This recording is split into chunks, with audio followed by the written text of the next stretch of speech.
మధు టీవీకి స్వాగతం. ప్రముఖ కొరియోగ్రాఫర్ జానీ మాస్టర్ అలియాస్ షేక్ జానీ బాషాపై అత్యాచారం కేసు నమోదైంది. మహిళపై పలుమార్లు లైంగిక దాడికి పాల్పడ్డారంటూ ఫిర్యాదు అందడంతో రాయదుర్గం స్టేషన్ పోలీసులు కేసు నమోదు చేశారు.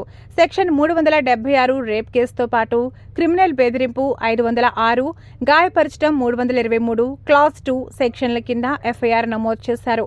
లైంగికంగా వేధిస్తున్నారంటూ ఓ జూనియర్ డాన్సర్ ఫిర్యాదు చేసినట్లు తెలుస్తోంది. అత్యాచారంతో పాటు బెదిరించి కొట్టాడంటూ బాధితురాలు ఫిర్యాదులో ఆరోపించింది. ఫిర్యాదు చేసిన యువతి వయసు 21 సంవత్సరాలని తెలిపింది. గత కొంతకాలంగా తనపై జానీ మాస్టర్ లైంగిక దాడులకు పాల్పడుతున్నాడని పేర్కొంది. ఘటన నార్సింగి పరిధిలో జరగడంతో కేసుని అక్కడికి బదిలీ చేసినట్టు సమాచారం. అవుట్డోర్ షూటింగ్లలో తనపై అత్యాచారం చేశాడని యువతి పేర్కొంది. 0 ఎఫ్ఐఆర్ నమోదు చేసి నార్సింగ్ పోలీస్ స్టేషన్ కి కేసును ట్రాన్స్ఫర్ చేశారు.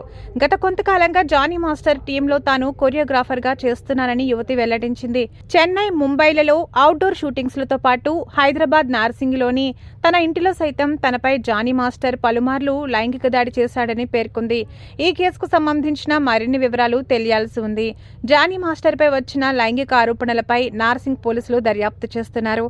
మరోవైపు ఈ విషయంపై ఉమెన్ సేఫ్టీ వింగ్ డీజీ శిఖా గోయల్ ను పలువురు ఇండస్ట్రీ ప్రముఖులు కలిసినట్టు తెలుస్తోంది. ఇండస్ట్రీలో అంతర్గత ఎంక్వైరీ కూడా చేయాలంటూ కోరారు. కాగా 2019లో కూడా జానీ మాస్టర్ పై ఓ మహిళ లైంగిక వేధింపుల కేసు పెట్టింది.